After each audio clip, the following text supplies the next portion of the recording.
So Isopanisad, Mantra 1. Ishavasyam idam sarvam yatkincha jagatam jagat tena taktena bhunjita ma gridha kasya svidhanam. Everything animate or inanimate that is within the universe is controlled and owned by the Lord. One should therefore accept only those things necessary for himself, which are set aside as his quota, and one should not accept other things, knowing well to whom they belong. So as you mentioned before, this is known as the Isopanisad, or Sri Isopanisad. It's the last chapter of the Yajurveda, and it's called Ishavasyam because of this verse, or the Isopanisad, because it begins with this word Isha, right? It's the Upanishad of the Isha. And Isha means Lord. So Avasyam means controlled or covering. It's the he's the proprietor of everything, right? Ishavasyam idam sarvam. He's the cover of he's the controller of all of this. Like all of this belongs to him. Yad kincha jagatam jagat. So whatever is within the universe, right? So everything that you can experience within this universe, it's the Lord's property, Krishna's property. And therefore, magridha kasya svidhanam, you should only accept those things that you actually need, which are set apart as your quota, and not take anything which doesn't belong to you, right? So it's kind of like if you look at, say, in America, you have, like everybody has to pay property tax, right? Like even in this building here, I'm sure they pay property tax. So the idea is the government sort of everything is owned by the government, but at the same time, you also own it, But you own it only a small portion of everything, whereas the government owns everything. And so because you own a small portion of everything, you have a right to use that particular thing according to your desires, but you shouldn't take something which belongs to someone else. Does that make sense? Okay. So Prabhupada says here in the purport, Vedic knowledge is infallible because it comes down through the perfect disciplic succession of spiritual masters, beginning with the Lord himself. Hare Krishna. Jai. Since he spoke the first word of Vedic knowledge, the source of this knowledge is transcendental. The words spoken by the Lord are called aparushaya, which indicates that they are not delivered by any mundane person. A living being who lives in the mundane world has 4 defects. So does anyone remember the 4 defects? Committing mistakes. Okay, very good. That's one. Huh? Prone to illusion. Prone to illusion. Okay. Anything else? Cheating. Okay. And there should be one more. Do you need one of these? Imperfect senses. We'll share. Okay. Imperfect senses. Very good. Imperfect senses. Okay, very good. So those are all discussed in the introduction. So here Prabhupada says, a living being who lives in the mundane world has 4 defects. He is certain to commit mistakes. He is subject to illusion. He has the propensity to cheat others, and his senses are imperfect. No one with these 4 imperfections can deliver perfect knowledge. The Vedas are not produced by such an imperfect creature. Vedic knowledge is originally imparted by the Lord under the heart of Brahma, the first created living being, and Brahma, in his turn, disseminated this knowledge to his sons and disciples who have handed it down through history. All right, so the Vedas originally come from Krishna himself, and they extend into the world through Lord Brahma and through the various sages and individuals who got it from Lord Brahma. And they're auparushaya, meaning they're completely transcendental, and therefore they're not subject to the imperfections that arise from a conditioned soul trying to somehow conjure knowledge out of nothing, right? Since the Lord is Purnam, all perfect, there is no possibility of his being subjected to the laws of material nature, which he controls. However, both the living entities and the inanimate objects are controlled by the laws of nature and ultimately by the Lord's potency. This Isopanisad is part of the Yajurveda, and consequently it contains information concerning the proprietorship of all things existing within the universe. So it's the last chapter of the Yajurveda. And most of the Upanishads, they don't come directly from the Vedic Samhita. Like they don't come directly from the text of the Vedas, right? But the Isopanishad does. And Isha means a controller. It means like a lord. Like the reason, in other words, you can't truly control something unless you are its lord. Unless you're actually in a position of possession and control, you can't really determine what or something does or does not do, right? Just like, for example, if you buy something at the store and then somebody steals it out of your shopping cart or something like that, then you have a right to demand it back because you have authorship over it, right? because it's your possession. Therefore, you can control what happens to it. So Isha, that's what Isha means. It's somebody who has authority over things because it's their possession. All right. So Isopanisad is that Upanishad which talks about the Isha, and in general, it's setting down, especially in these first verses, the principle of authority and proprietorship over things, and how an individual should interact, or you might say, the attitudes a person should have in the world in order to make spiritual advancement. Understanding the truth of proprietorship that is behind reality. Like what the Upanishads do is, generally speaking, they're conversations between different sages and stuff like that. And what they're talking about is Brahman and absolute truth, transcendence, how to attain Brahman, right? And so they'll discuss many metaphysical aspects of nature, sort of like revealing certain truths which are needed in order to make spiritual advancement, certain perspectives on reality that you have to develop and you have to learn and you have to live according to in order to achieve freedom from the cycle of birth and death, right? So these are kind of like, we can think of the teachings in the Upanishads very much as like spiritual tools that go in your tool belt, things that you have to understand about reality. And as we mentioned before, there's three different aspects of Vedic study. There's the aspect of like hearing, like we're doing now, or memorizing, like we forgot to see if you remembered your shlokas on Thursday. So there's that aspect of memorizing, that shravana. And then there's manana, which means to really contemplate. It's not enough just to hear. Like you have to actually think about the different teachings in the scriptures, really contemplate it and grasp it. Like when you're sitting in your car and stuff like that, stuck in traffic, what should you be thinking about? Well, you'd be contemplating the truths of the Shastra, like Ishavasyam idam sarvam. What does all that mean? What is the sense of proprietorship, right? And how to interact with it. And then you really internalize it, and then you practice it. Start making life decisions based upon it, right? Start doing, conducting your life in such a way that you honor this particular wisdom and you live according to it. And then the result is that you realize it. All right. So what's being advised here in this shloka and in the coming shlokas, it's talking about the proprietorship that exists within the universe and how the Supreme Lord is the ultimate proprietor, but we're all little proprietors, and we have to obey by rules of proprietorship in order to make spiritual advancement. All right.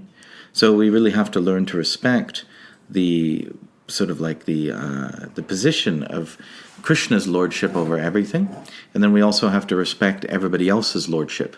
And understand where our lordship is and where other people's begins, where ours ends, where theirs begins. And basically like what should be your attitude towards using the things of this world, and how much are you going to extend that lordship within the world, right? Okay, so it says the Isopanisad is part of the Yajurveda, and consequently it contains information concerning the proprietorship of all things existing within the universe.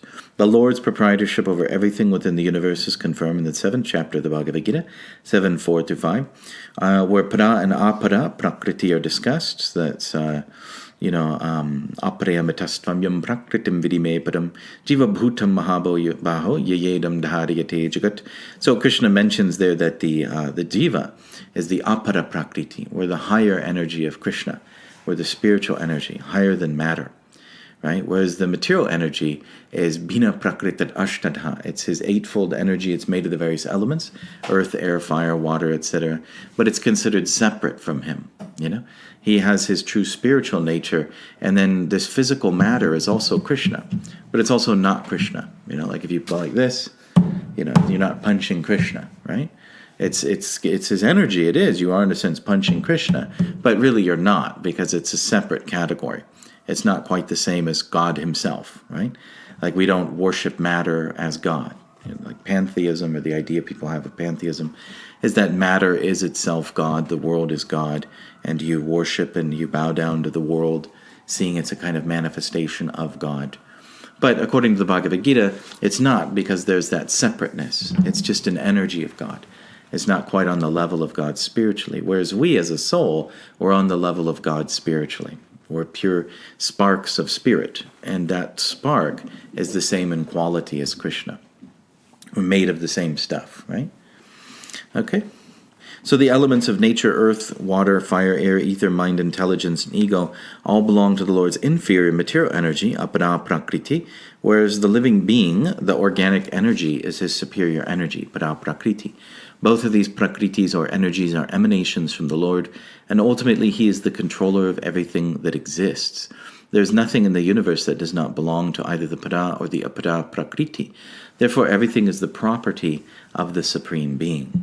Okay, so where does that proprietorship come from? Well, these things come from Krishna. They're emanating from him. There's nothing that's gotten that he has not manifested. And so because it comes from him, it's his, right? Prabhupada gives the example of like if you hire a woodworker, and you give him all of the building materials, give him all the wood, give him his tool, pay for the tools and everything like that. Maybe he doesn't, he just showed up and he's got a car and nothing else. And so you've paid for, all the wood, all the tools, you've given him the work shed to work in, you've given him all the food and everything like that. And then when he builds that cabinet, it belongs to you because you've supplied all the ingredients. So similarly, the material nature belongs to Krishna because all the ingredients come from him.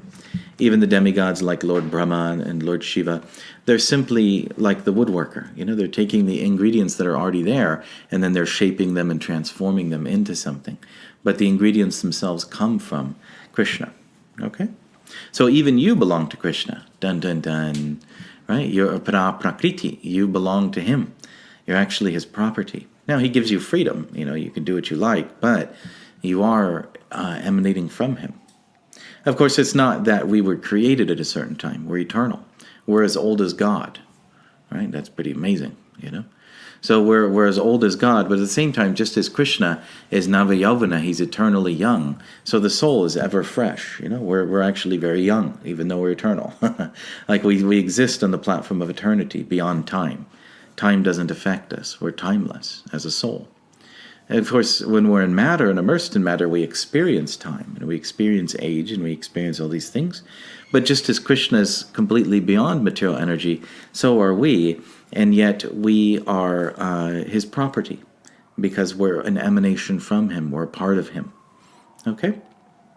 So because the Supreme Being, the absolute personality of Godhead, is the complete person, he has complete and perfect intelligence to adjust everything by means of his different potencies.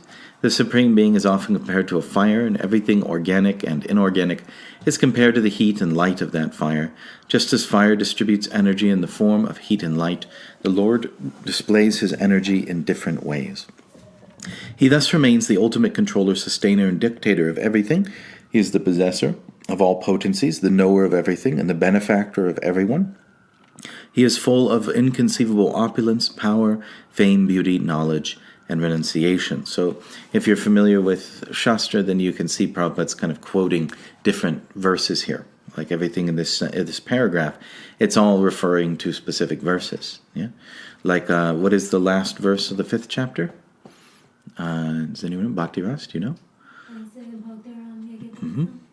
Yes, very good.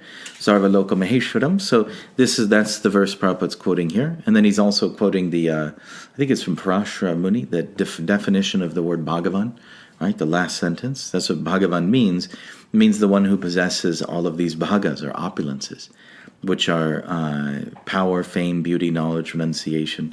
He possesses them in full. And he is the controller. And actually, as Prabhupada mentions here, just as you see, like, say, the sun is distributing heat and light, so similarly, the material and spiritual energies, they're just different energies of Krishna, but the source is the same, right? So we would be like the light, and the material energy is like the heat, and they're sort of mixed together. There's an interplay of energies. So one should therefore be intelligent enough to know that except for the Lord, no one is proprietor of anything. We should accept only those things that are set aside by the Lord as his quota. One should accept. Okay, so an individual in knowledge of proprietorship then should only accept his quota. Krishna owns everything, and yet you're sharing in his possessions, and you have a right to that. Just like a child, like when you grow up in your family, your mother and father's home, no one really, you automatically assume that you have a right to those things, right? Like you go into the refrigerator and you grab, certain things, whatever, high C or whatever it is, Sun-Kissed, the different drinks for kids. You drink it, and you don't ask because it's yours. It's like your mom bought it for you, right? And she even set it aside for you. And then dad has his shelf with like cardboard taped in front that says "Dad, do not touch," and he's got mysterious things behind there, right? Or at coworkers at work, like they have the work refrigerator, and then there's like big Tupperware things labeled and chained together and locked. Don't touch it, right?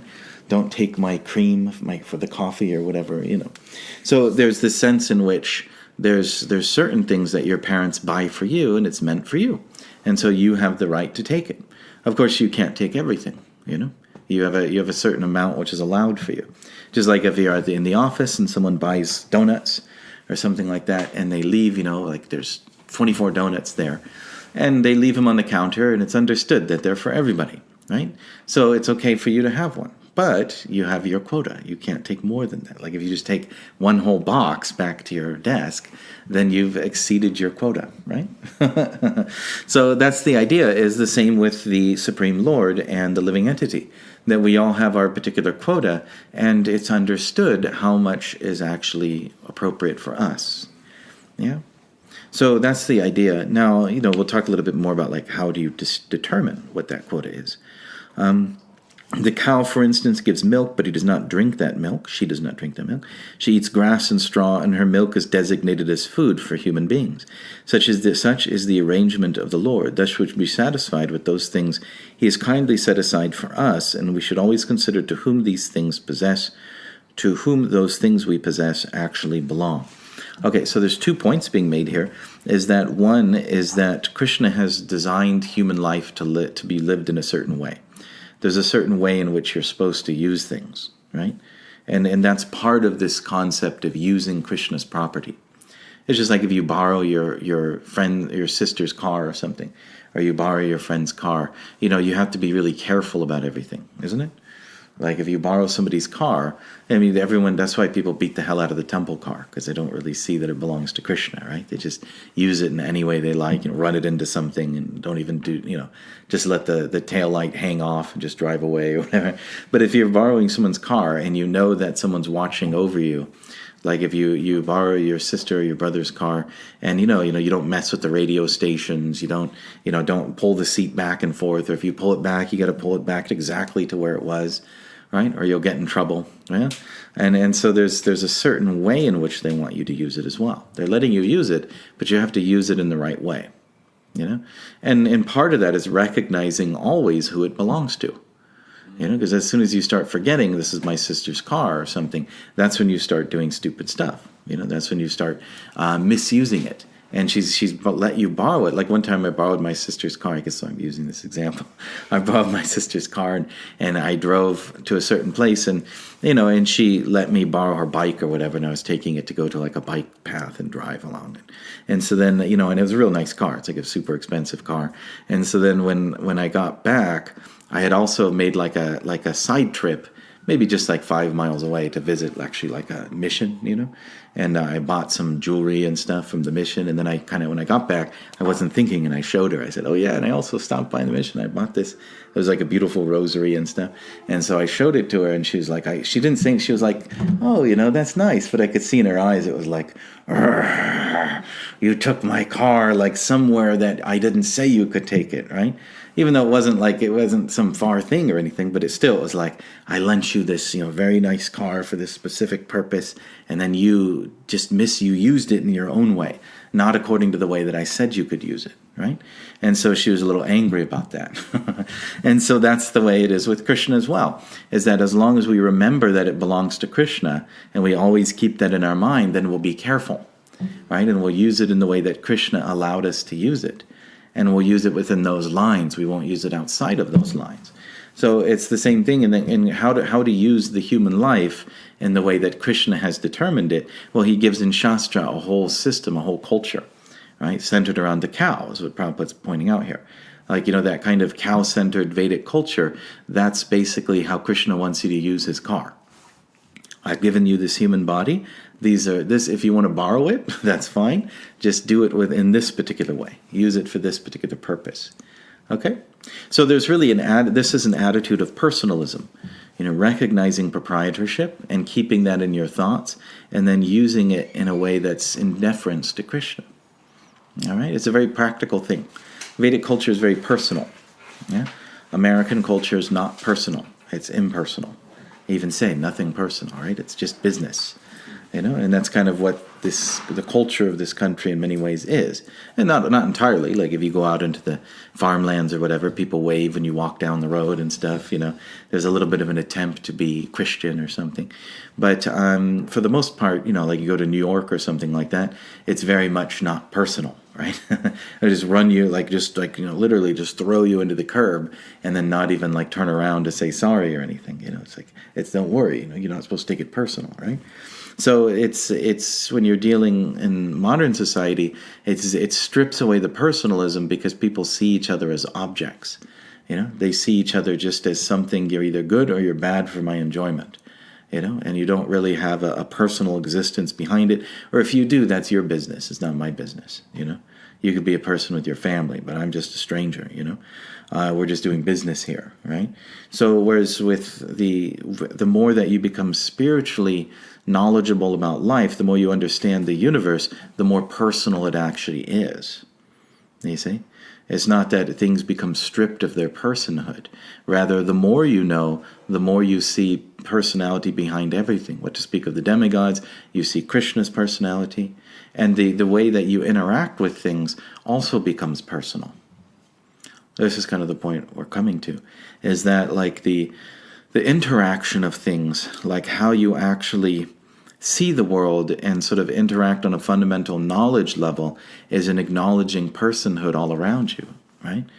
It's kind of like there's more of like a feeling, in the sense that your perspective of reality becomes more accommodating to the personality of Godhead, but towards persons wherever you see them, other living beings, other people, as well as plants and animals and trees and slugs on the sidewalk, or ants on the sidewalk, you step over them, right?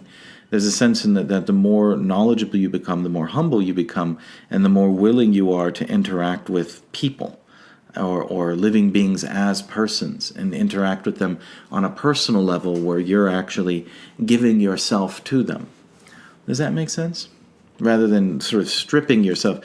There's sort of a concept people might have that the more knowledgeable you become, the more emotionless you become, the more cold and distant and detached you become. That's not actually true. It's the more personal you become, the more you see personality behind everything. Okay? All right, and so there's that sense of that's what Ishavasya means, is that you're seeing the personhood of Krishna behind everything. Let's see. So take, for example, our dwelling, which is made of earth, wood, stone, iron, cement, and so many other material things. If we think in terms of Sri Isopanisad, we must know that we cannot produce any of these building materials ourselves. We can simply bring them together and transform them into different shapes by our labor. A laborer cannot claim to be a proprietor of a thing just because he has worked hard to manufacture it. So we've already talked about this, but there's a sense in which we claim proprietorship because we identify things. Prakrite kriyamanani gunai karmani sarvashaha. Right? Because we identify with the false ego, we identify with matter, we identify with all the things that we interact with and touch. Now, there's another way in which we identify things, is that we think that we're the doer, kartaham. We think that we're the one who's actually accomplishing things. In Bhagavad Gita, so Bhagavad Gita and Isopanisad are both addressing this, but from different perspectives. Like Bhagavad Gita addresses it from the perspective that you're not the body, and you have to see that you're not the doer, that material energy alone is acting, right? And you're completely detached from matter. You're just a witness, sort of watching everything in material nature happen. And yet, because you're looking at material nature through sort of like a window of a ahankara or illusion, it gives the illusion that it's you doing it. We've given the example before, just like when you go into a movie theater and you sit down and you watch the movie, you're not doing anything. You're just watching. And yet, because the acting is done so well, you become emotionally attached, right? Like the first third or so of the movie is just they're trying to explain all the characters and stuff, and basically trying to get you emotionally attached. If like for example in a movie it'll show like there's some guy, he's like a soldier, and he got off the phone with his wife and she just gave birth to a child, right?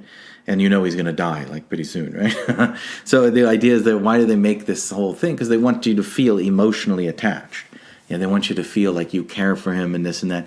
And the reason is that you can become drawn into it and you can identify with it. You can lose yourself and forget that you're not in the movie.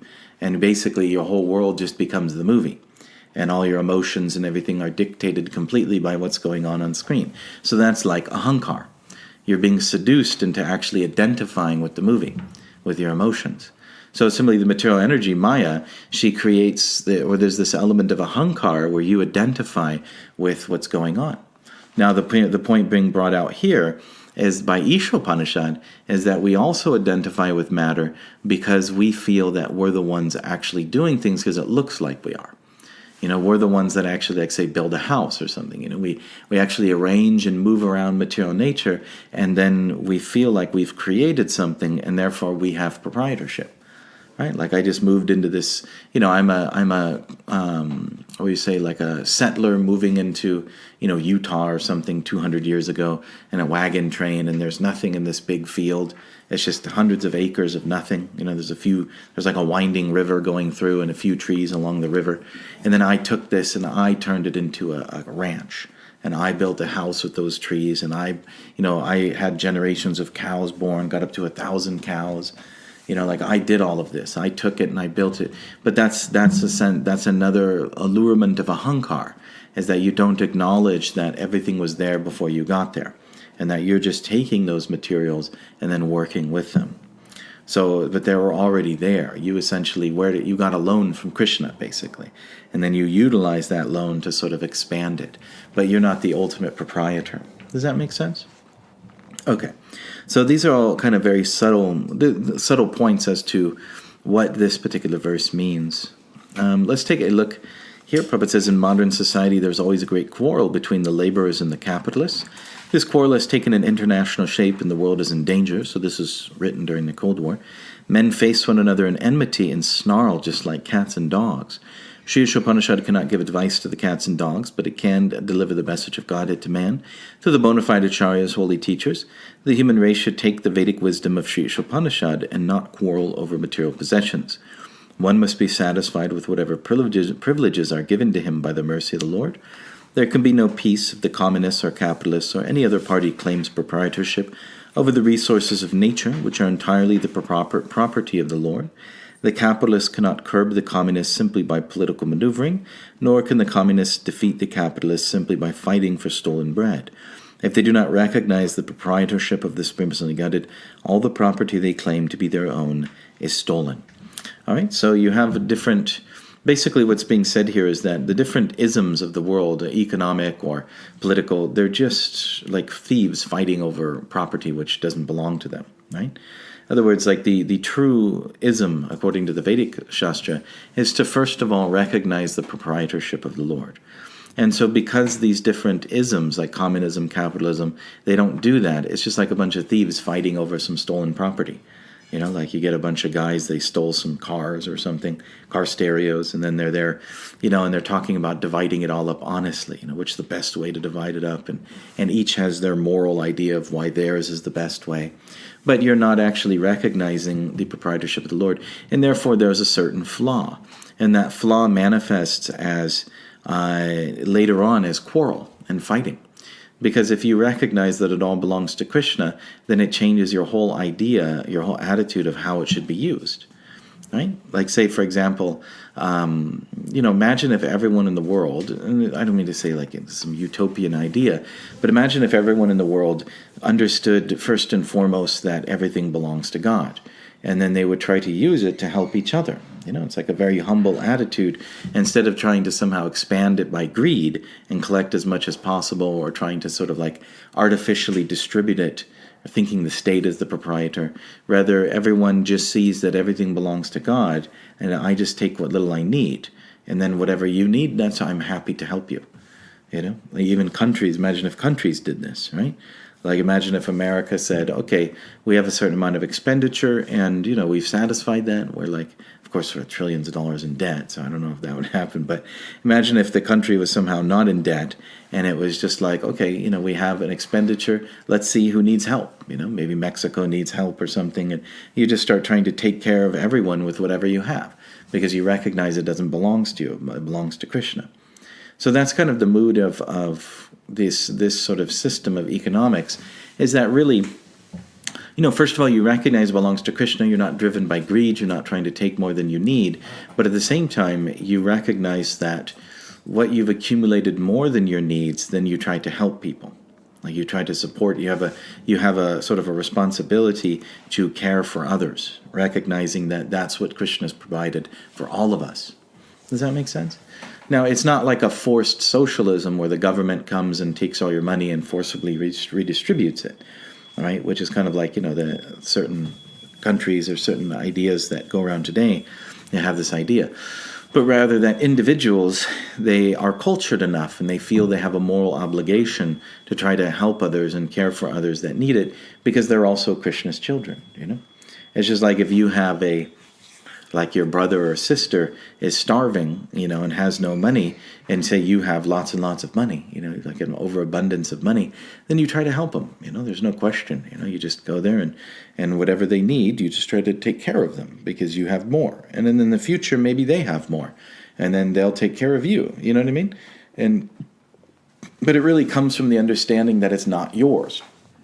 It's not your, the money is not yours. Doesn't belong to you. It belongs to Krishna, and Krishna's got a big family, right?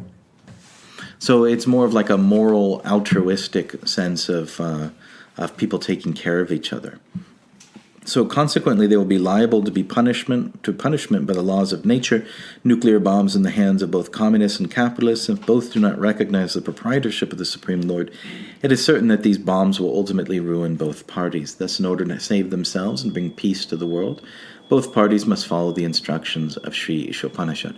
So much of the conflict and fighting in the world, if not perhaps all of it, is caused by this lack of understanding who the real proprietor is, right?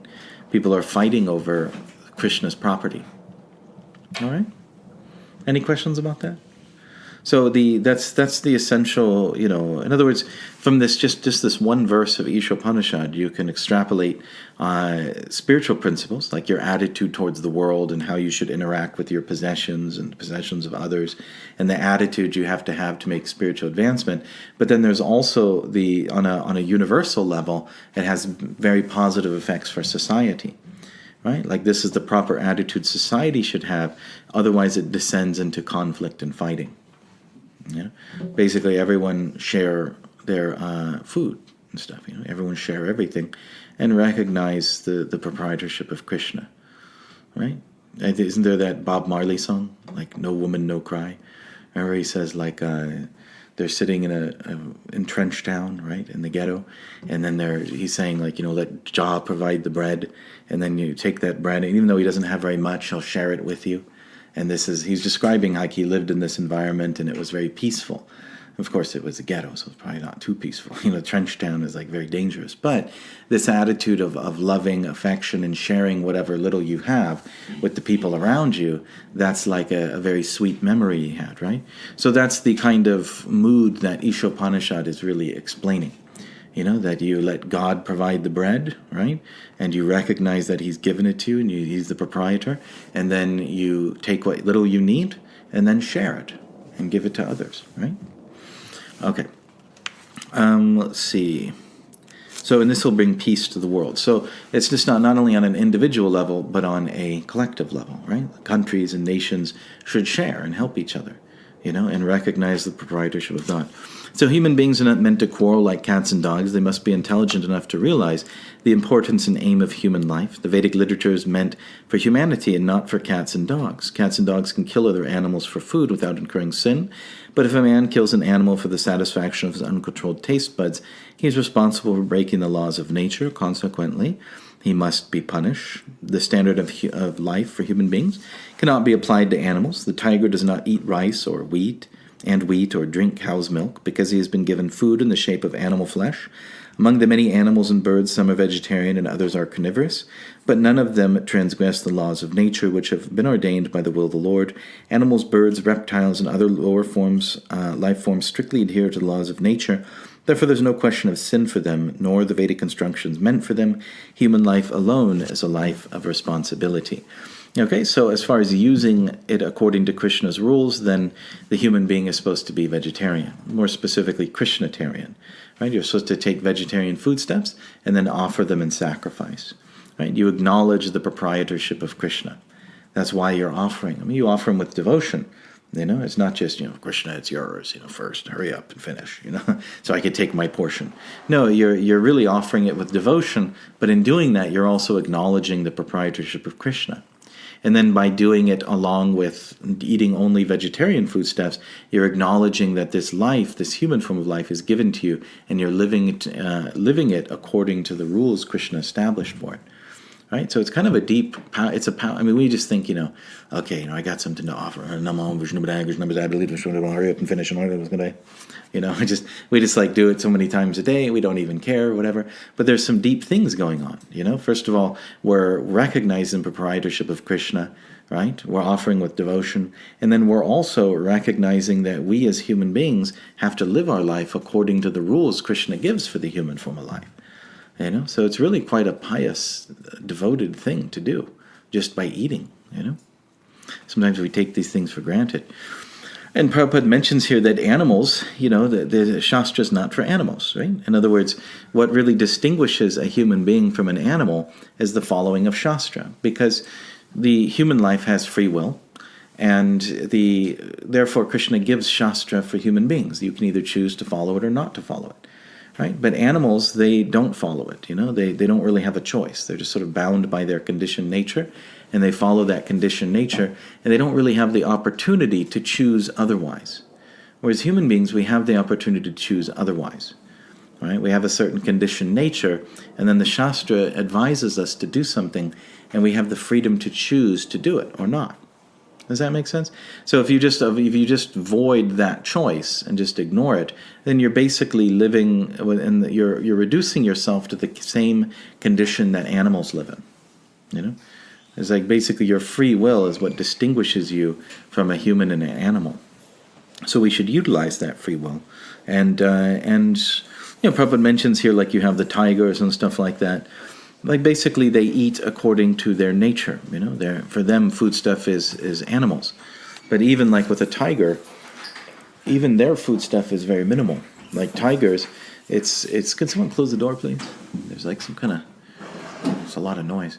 But even the tigers, they eat very rarely, like say for example, because what happens is all of the different animals in the jungle, they all work together to escape the tiger. There's even like a certain bird in India that will follow the tiger, and it'll just chirp, the tiger's coming, and you see, all the animals, like within whatever, a mile or something, they all run, and then the tiger's just kind of like walking along starving, his ribs sticking out and everything, right? And so they all, like, the animals, they run as soon as there's a tiger, like all the birds stop chirping and everything. Like if you're in a jungle in India and all of a sudden there's no noise, then something's wrong, right? And so basically they don't eat very often. They only eat when Krishna allows them to take an animal. Like they're able to find something, right? Otherwise they only eat like once every couple weeks or something, and then they bury the body and they have to go back and they're eating like rotten flesh. That's how they eat. It's not like some pleasurable experience. But they follow the laws of nature. And Krishna provides them a certain amount of food. Whereas elephants, Prabhupada always mentions, they can eat like 100 kilos, whatever that is, in pounds. They can eat that in a day, It's very expensive to keep an elephant because they eat. But Krishna provides them all of that. Somehow or other, you don't see very many starving elephants, even though they eat so much food. You don't see their skin and bones. They're somehow able to make it. So that's because Krishna provides for them the material nature, because Krishna is complete, and he created the universe to be a complete sort of vehicle for living entities to go through the process of transmigration and to gradually make it back to Godhead, to the human form of life. So therefore, he provides for all the different entities according to their nature. The tiger eats in his particular way, once every couple weeks or so, and the elephant eats hundreds of pounds of food a day. And then the human being, he's also provided for us in the same way. Right? Do you get what I'm saying? There's almost like there's rules for each particular form of life, and material nature is arranged so that each form of life gets what they need. And Krishna makes that arrangement for them. And there's nothing to fear in that regard. And human beings, for us, it's the same thing. There's an arrangement which is there, which Krishna actually created just for human beings. And if we live according to that arrangement, then everything is provided for us. But we break out of it. We don't follow it. And therefore we're unhealthy, unhappy, or fighting each other, all sorts of stuff. Does that make sense? Okay. All right. So it is wrong, however, to think that simply by becoming a vegetarian one can avoid transgressing the laws of nature. Vegetables also have life, and while it is nature's law that one living being is meant to feed on another, for human beings the point is to recognize the Supreme Lord, thus one should not be proud to be a strict vegetarian. Animals do not have developed consciousness by which to recognize the Lord, but a human being is sufficiently intelligent to take lessons from the Vedic literature, and thereby know how the laws of nature are working and derive profit out of such knowledge. If a man neglects the instructions of the Vedic literature, his life becomes very risky.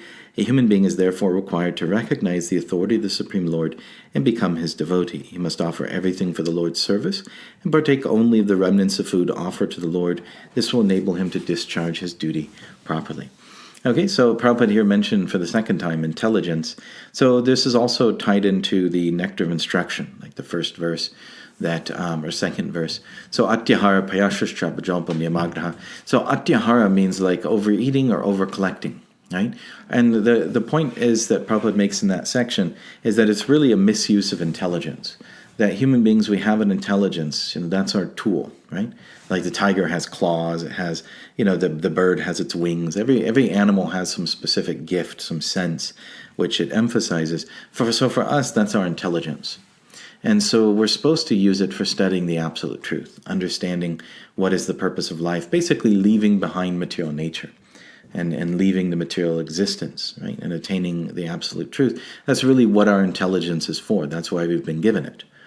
But unfortunately, when we break out of the Ishavasian principle, when we break out of that kind of like structure that Krishna has planned for the human form of life, we break out of it and then we begin to misuse our intelligence to acquire material things. Right? We begin to, rather than turning our direct intelligence inward for spiritual advancement, we turn it outward for material accumulation. And then we make all these extremely complex arrangements to try to increase our possessions more and more and more. Does that make sense? So it's kind of like it's a great deviation of modern society that it's like our almost, you can almost picture like the human intelligence like a skyscraper building upwards towards the absolute truth, and somehow it just collapses and just crashes under the ground and becomes like a husk. And so our intelligence is just sort of deformed and directed towards a really complex way of somehow squeezing prosperity out of nature, right?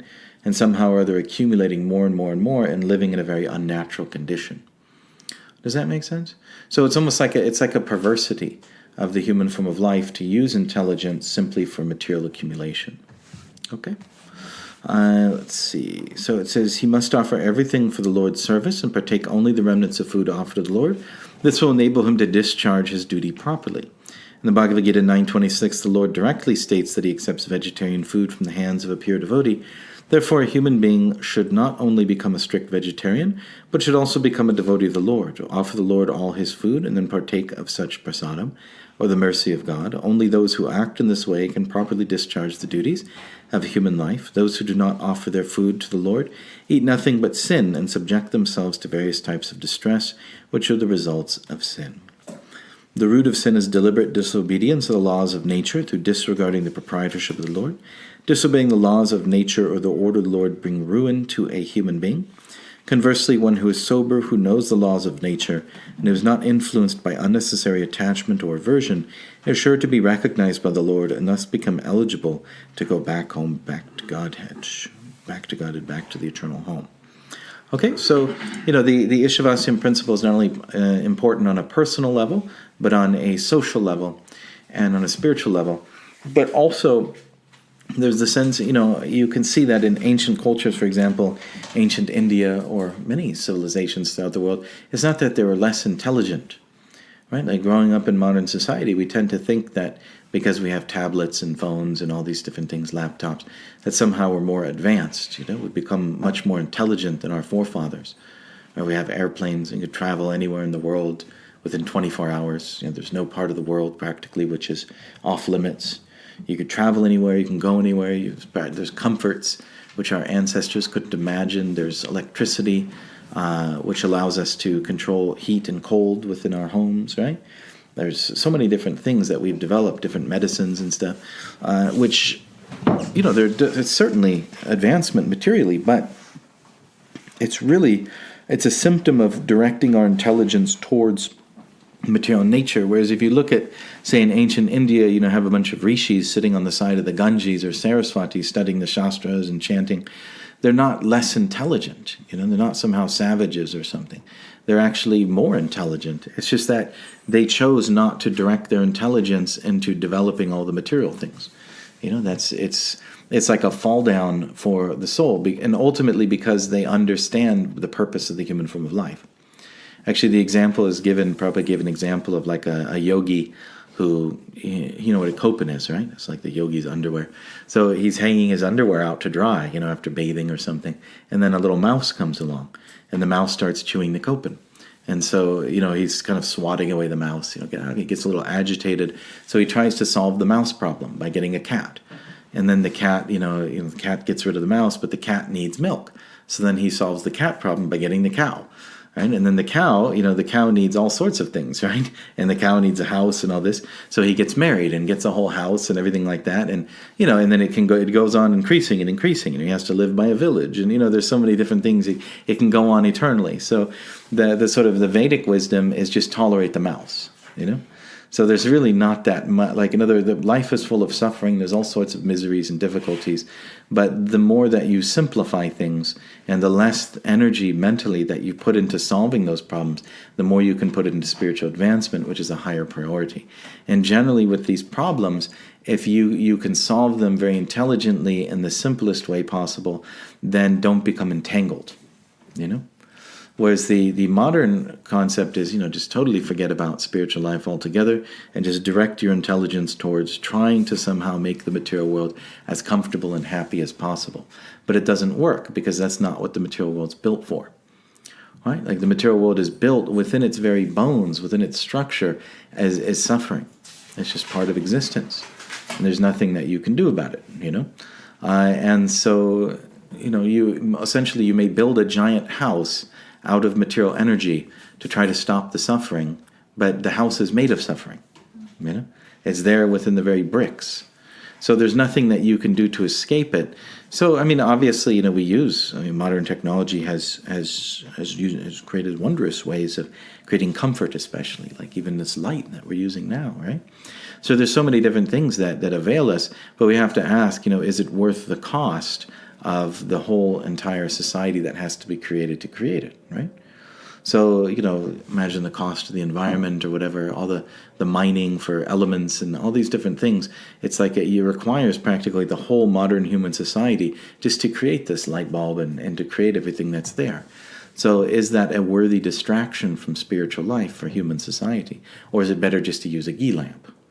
You know what I mean? You maybe just put like 2 or 3 ghee lamps in the room, or big ones, and it's just the same light. And not only that, but it's much more cool too, right? Then you've got the mystical vibe, right? So it's actually better for a spiritual, it kind of creates sort of a spiritual vibe. It's much more in harmony with the laws of God. And it's in harmony with using the cow and everything like that, It's like it increases your connection to the cow and to the kind of like the society that Krishna intends human beings to live according to. Does that make sense? So just these subtle change, being satisfied with the way that Krishna has arranged for human beings to live, that's actually much better in all ways, even materially. And for example, most of the different problems that people suffer from these days, the biggest health problem in America is mental health, right? That's the biggest one. And that comes from the destruction of family and destruction of relationships, and basically individuals living in very unnatural, inharmonious relationships, even from their childhood, being sexually abused, and so many different things, drug addiction in the womb, and all sorts of problems. And so that creates mental health problems, and that's the biggest problem that people have. And then as far as health problems, cancer and so many different things, problems that people have, diabetes, this comes from living in an unhealthy way that's not in accordance with nature, right? Living in a way which is antagonistic to and conflict with nature. And so these things also come from living out of harmony with the laws given by Krishna as to how human society should live. Does that make sense? So it's really like when you divert the intelligence into collecting more than you need, and you break out of that mold that Krishna created for human beings, you're also opening yourself up to all sorts of disease, either physical and mental and emotional, and all these different problems and sufferings that are there. So human society also has to, sort of rein in its intelligence and direct it towards the absolute truth. Otherwise, there's so many other problems which are caused. Okay? So it's just like if you have a field, like when you make like a rice paddy field or something like that, there's these little levees which go around the field and they hold all the water in, right? And then within that field, then the rice can grow very luxuriantly. So it's the same thing with human society. As long as you live according to the Ishavasyan principle, and you stay within the boundaries of how human life should be lived according to the laws of God, then human society flourishes spiritually, but then also mentally and emotionally, and even physically, you're much more healthy, right? Like what is this, I forget what that's called, simple water or something like that. It's like, you can buy these waters at the store that cost like $7 or $8 or something. And all it is just water that's, if people lived according to the laws of God and lived in harmony with nature, you would just get that right out of your backyard, Like in other words, like we spend so much money and time and effort somehow trying to overcome the complexities and difficulties that we cause trying to create comforts. You know what I mean? Like you develop this whole lifestyle and you work 12 hours a day at your job just so you can afford to have a taste of what it was like before you created that lifestyle. Whereas if you lived in harmony with nature, you'd have, fresh, natural, organic foods and fresh, clean water, fresh, clean air, a beautiful environment, good relationships with your family and your parents and husband, wife, all these things, children. Like this is actual wealth. You see, but once you actually abandon that and break through those boundaries of the field, then you lose all that wealth, just like all the water goes flying out of the field. And then you're paying huge amounts of money just trying to grasp one portion of that water. People will pay thousands of dollars just to hear someone speak about how to have a proper marriage or something, right? But, all of that stuff is there within the Vedas. But you sacrifice it all to go chasing after money and everything like that, and then you're just somehow grasping for one little drop of that water that you would have had in your field. Okay? So that's kind of like this Ishavasyan principle. It's super important because it's showing us essentially these are the boundaries of what human life should be lived like, and you shouldn't break through those boundaries and try to get more than what's actually appropriate for you according to the laws of God. You shouldn't imitate the position of another or be dissatisfied with what human life should be and then essentially destroy or act in adharma or act as a thief because you destroy everything. You destroy yourself and your society and everything. And then it becomes impossible to practice spiritual life. And then one final point is that notice how intimately spiritual life is tied to material life, right? Like the more you destroy your material life by sort of breaking those bounds of the field and allowing all the water to flow out and everything, the more your spiritual life is destroyed as well. It's kind of like the same principles which lead to a happy material life and a comfortable material life. They're also there for your spiritual advancement. So why is that? Well, because that's what the human form is for, right? The human form, material life is, when it's your material life, in accordance with the laws of God, is helpful to your spiritual life because that's what material life is for as a human being. Right? Material life is for spiritual advancement. It's tied up intimately with spiritual advancement. So your psycho-emotional, happiness, your material happiness, all of these things are intimately tied to your spiritual life because that's their purpose. They're there to support your spiritual life. But if you disobey the Ishavasyan principle, you blast both of them. Right? You destroy both of them. All right, so that's about it. Any questions about this? Okay. All right, so then in the next couple verses, which we'll pick up tomorrow, then Krishna, or the speaker of the Isopanisad, I'm not sure who it is actually. One time I asked one of the scholars in ISKCON who's actually speaking, and he said he didn't know either. So I can't remember. I'll have to look it up, but I'll have to actually go into the Yajurveda and see like what some particular sage is speaking. But ultimately, it's Vyasadeva. Vyasadeva is the one who wrote it down. But in the next few verses, then it's sort of like elaborating on this Ishavasyan principle. Okay, everything okay, Mataji? Yes. Okay. Thank you very much. All glories, Prabhupada.